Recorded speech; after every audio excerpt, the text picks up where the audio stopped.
Welcome. We are tackling a really profound paradox today. It's something that plagues some of the most highly skilled independent professionals out there. Hmm. You have the technical expertise, you command excellent rates, you deliver incredible value consistently. But why does your income still feel like this stomach-dropping roller coaster? It's the central tension of being a high-skill freelancer, isn't it? Yeah. You are absolutely brilliant at what you do, and the material we're looking at today, we're focusing specifically on the world of independent quantity surveyor consultants. But you haven't yet mastered the structural mechanics of running a stable business. Right. We're trying to move beyond that common and frankly almost insulting advice to just network more or go get another certification. Absolutely. This whole analysis is focused on the journey to becoming a stable six-figure freelancer. The goal isn't just about hitting those high numbers in one amazing month. It's about achieving that predictability, that confidence that comes from knowing the floor isn't just going to disappear from under you. We're going to be dissecting the sort of structural blueprints you need to transform that high technical skill into high reliable revenue. And our sources today, they come from consultants who have really systematically analyzed why so many high-value, project-based professionals get stuck. Their core argument is that this instability, it's not a necessary evil of being independent. Okay. It is instead the direct result of missing fundamental business structures. So our mission is to basically pull out and organize those structures for you. Okay, let's unpack this. Let's jump right into the heart of the problem. So we're starting with the core psychological issue, which is something the source material reveals is so rarely discussed openly in, professional circles. Right. And that's the constant uncertainty around income, even when you are, by all accounts, fully booked and successful. This is the private anxiety of the highly competent consultant. That's it, exactly. The sources kind of pull back the curtain on that internal monologue that happens right after a massive successful project closes out. It sounds like, that was great, but I genuinely don't know what my revenue will be next month. Or I can't confidently plan for investments or major purchases or even hiring staff because I just can't guarantee next quarter's cash flow. And this isn't just some small-time insecurity, is it? For a QS consultant whose projects often have these really long lead times and intense front-loaded effort, this uncertainty, it just creates this professional dread. Well, absolutely. You might have just delivered a complex final account negotiation that saved a client millions. You got a fantastic fee for it. But the silence that comes immediately after that success, it's deafening. And you feel that anxiety just creep right back in. And the sources really highlight the whiplash between those successful, great weeks and the periods that are described as painfully quiet. No. But the damage isn't really done by the quiet period itself. It's the fact that your financial status can swing so wildly between, abundance and scarcity, all while your core technical skill hasn't changed one bit. Yeah. The anxiety is relentless, and the source material is really clear about the consequence.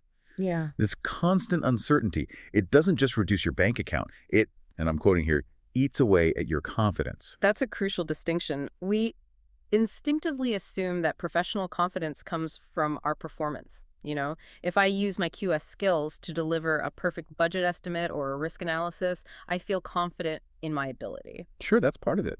But what this is saying is that stability, not just effort or performance, is the true long-term foundation for professional confidence. Well, if you deliver world-class work, but you're still worried about finding the next client or that your income is going to vanish next month, that positive feedback loop is just, it's fundamentally broken. You know you're skilled, you might be the best in your area, but you lack confidence in the viability and the resilience of the whole enterprise you've built around that skill. It's such a stark contrast when you compare it to the corporate rhythm that most high-skill professionals leave behind. Remember that feeling? Oh, yeah. You might have hated the work, or the work could have changed radically from month to month, but your salary, it arrived with this boring regularity on a fixed date. That predictability. There was a rhythm that allowed you to confidently plan a mortgage, or save for college, or take a vacation.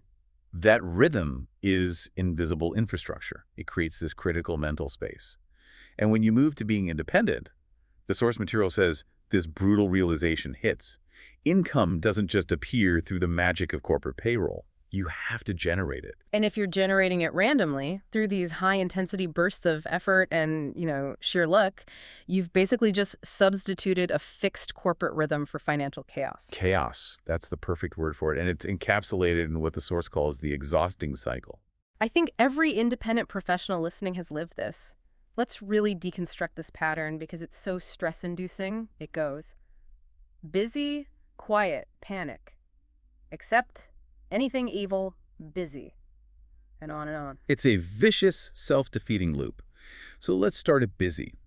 When you're deep in fulfilling contracts, say you're managing a complex tender package or you're finalizing some sensitive contractual claims, you totally ignore marketing in your systems because you're just too busy. You think, I'll deal with business development when this is all done. But inevitably, the project concludes, and then you shift to the quiet phase. And you realize, with that sort of sickening jolt, that you haven't built any pipeline because you were too busy working in the business instead of on the business. And that realization immediately flips into panic. Mm-hmm. And this panic, this is what drives the most destructive stage of all. Accept anything. Yes. This is where you violate your own pricing. You take on low-margin, high-stress work that's probably outside your niche. Or you take on a client that has red flags all over them, simply because you need to stop the financial bleeding. And that low-value work just guarantees burnout when the cycle inevitably hits busy again. And when you're busy with that low-margin, poor-fit work, you still can't focus on the high-level structural stuff, your marketing, your offer, your pricing model, because you're chained to that low-paying client. You've just sacrificed all your future stability for immediate temporary survival. Precisely. The sources describe how this entire cycle makes the business feel fundamentally fragile. And the tragedy is that the fragility has nothing to do with the quality of your QS deliverables. Yeah. It's entirely about the underlying business infrastructure. Yeah.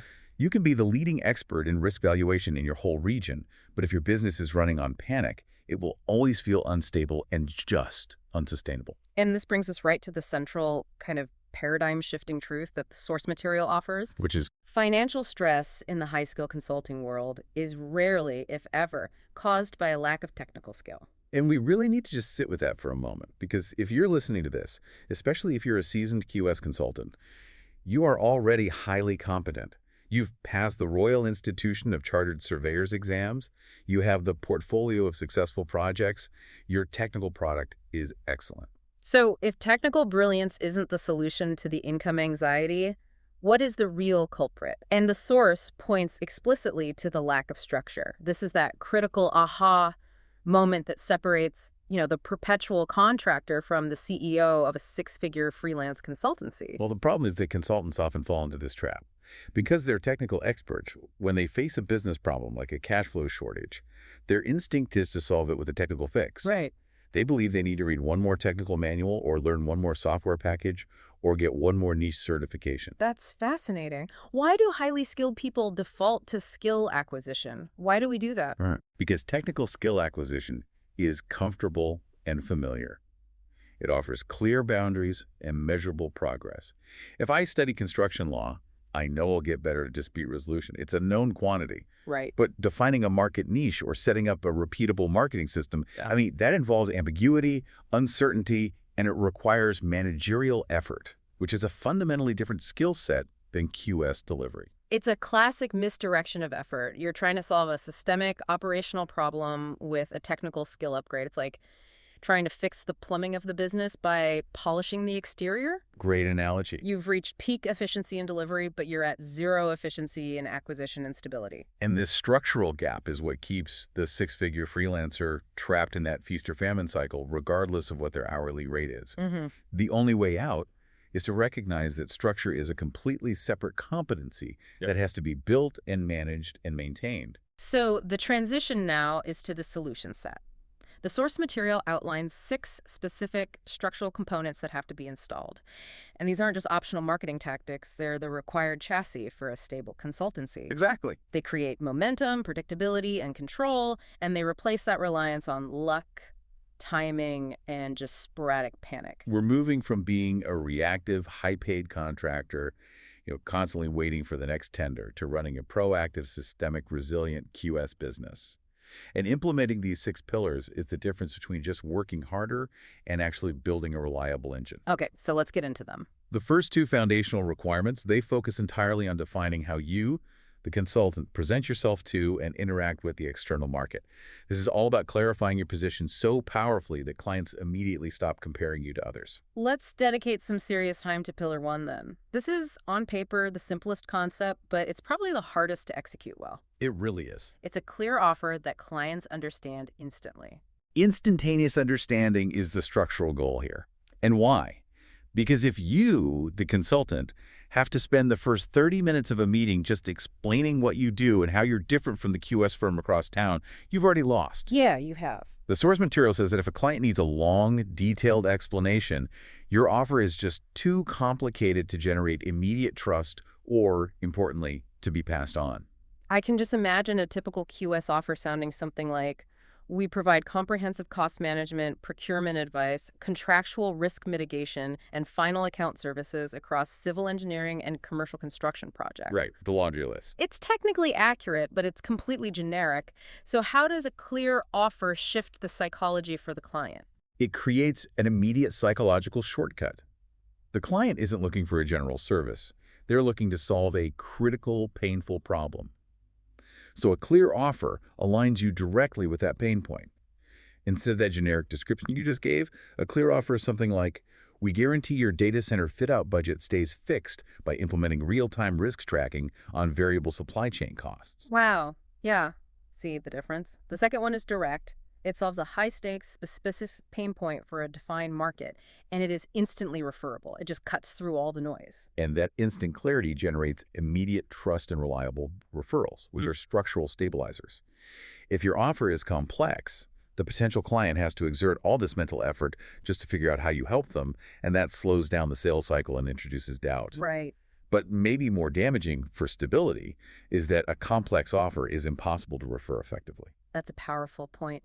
A commercial director who loved your work might really struggle to articulate your value to a peer if your service description is this long paragraph. Right. So they often just refer someone else with a clearer, simpler offering, even if that other consultant is technically less skilled than you are.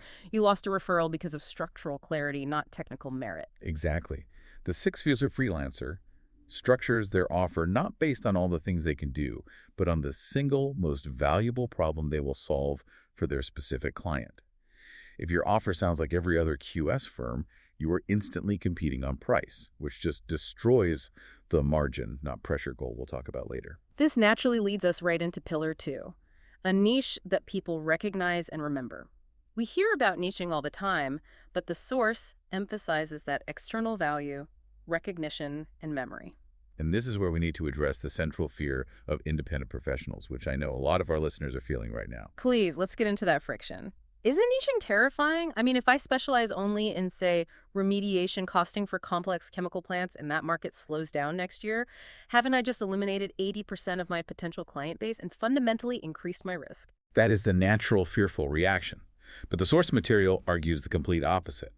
What you gain is high-value density and an immunity from general competition. A specialization might be internal, like, I specialize in complex structural steel valuation. But a niche that is recognized and remembered is external. Okay, so how does recognition change that risk profile? Well, when you niche down effectively, you move from being one of 1,000 general QS firms to being the only recognized specific solution provider for a niche problem.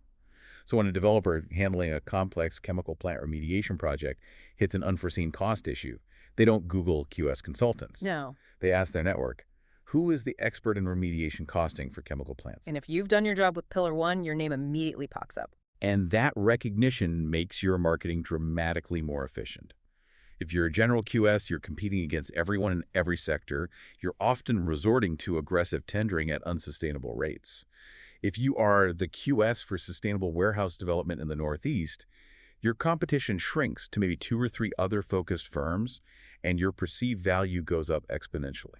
So the stability comes from being the automatic safe choice for a narrow, high-stakes problem, which allows you to set premium pricing rather than being a low-margin option for a broad array of problems. Correct.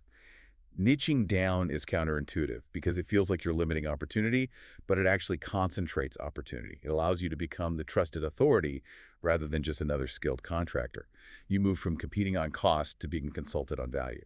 Okay, we've established positioning. Now let's shift to the actual structural mechanisms that ensure consistent cash flow. These are the structures designed specifically to eliminate those terrifying quiet and panic phases of the cycle. This is where we build the engine room. So we're looking at Pillar 3, which the source identifies as the direct antidote to income uncertainty. Recurring work or retainer-style revenue. This is the critical baseline builder. Why is recurring revenue the single most important structural change for stability, especially for a project-based consultant like a QS? Because project work is inherently sporadic.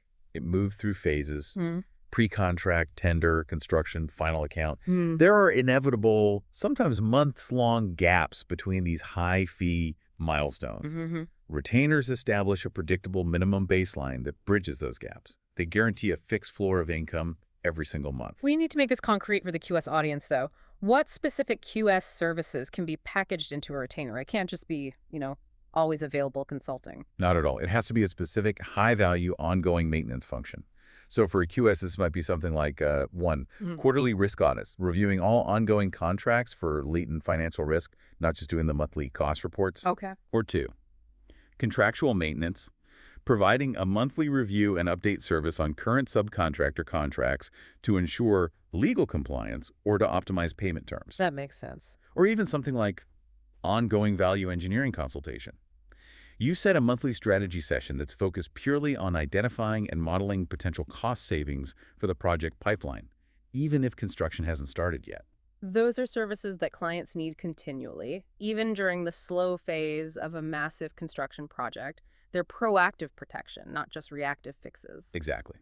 When you know that your rent, your basic operating costs, and even your salary floor are covered by 3 or 4 retainer clients, the panic phase is eliminated.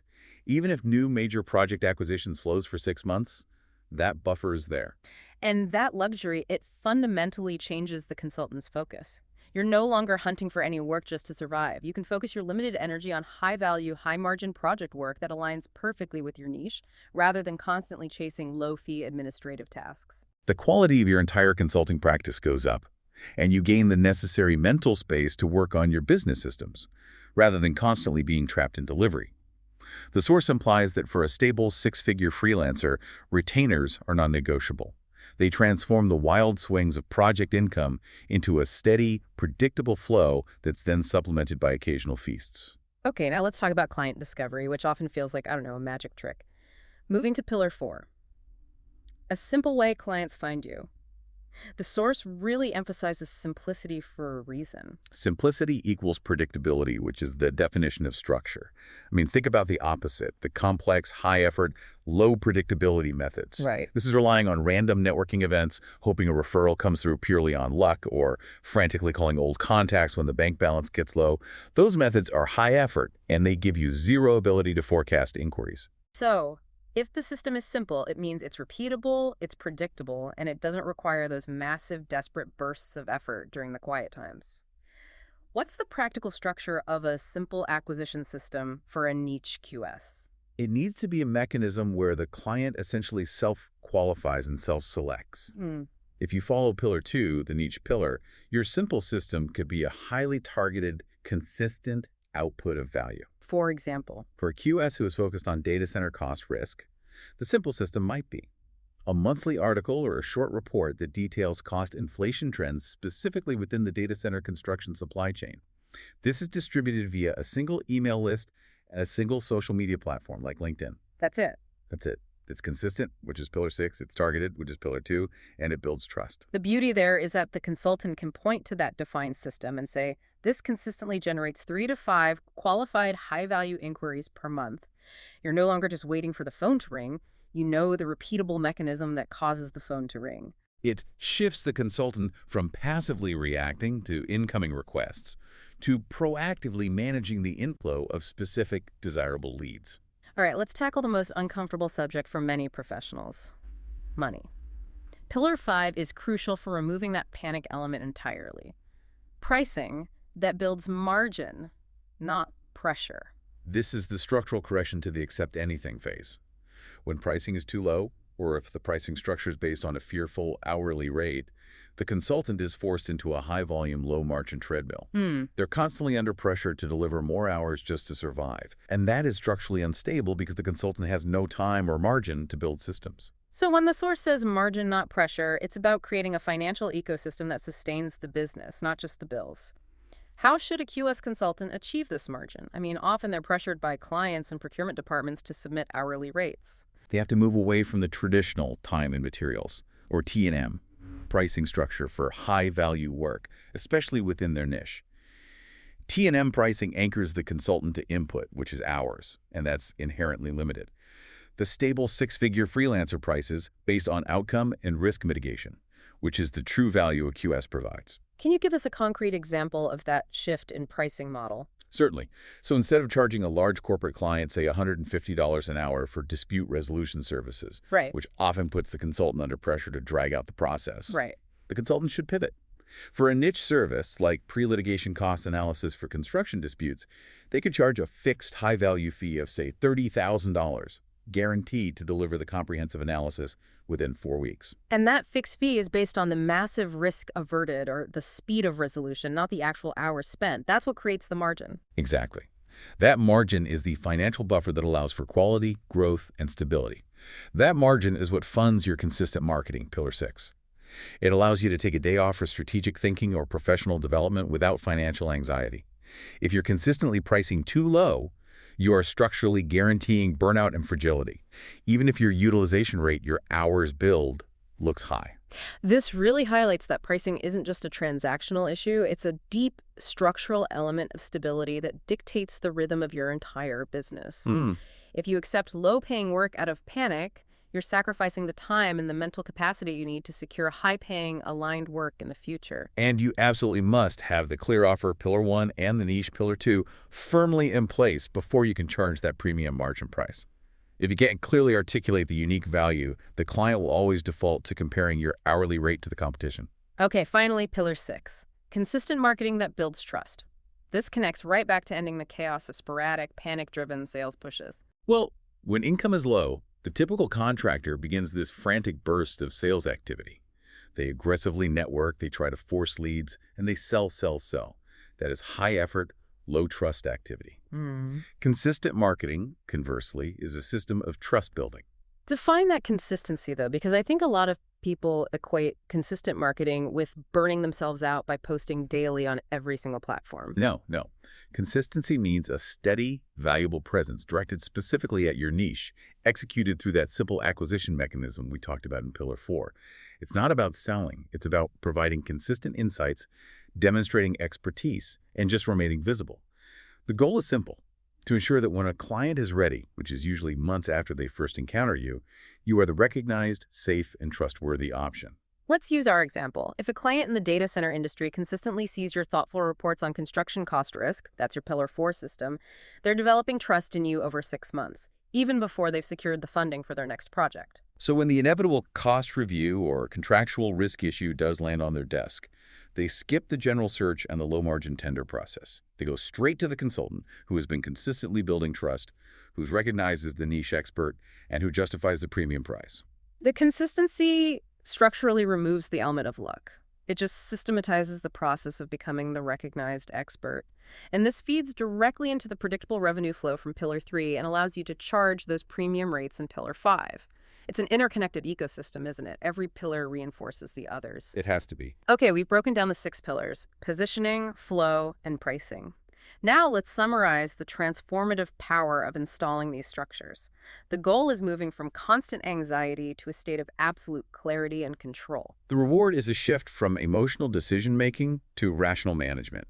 And this is the definition of a stable, resilient, 6-figure freelance consultancy, defined by 5 specific areas of knowledge and control. First, knowing what your revenue will be next month. And this is thanks entirely to Pillar 3, that recurring retainer structure.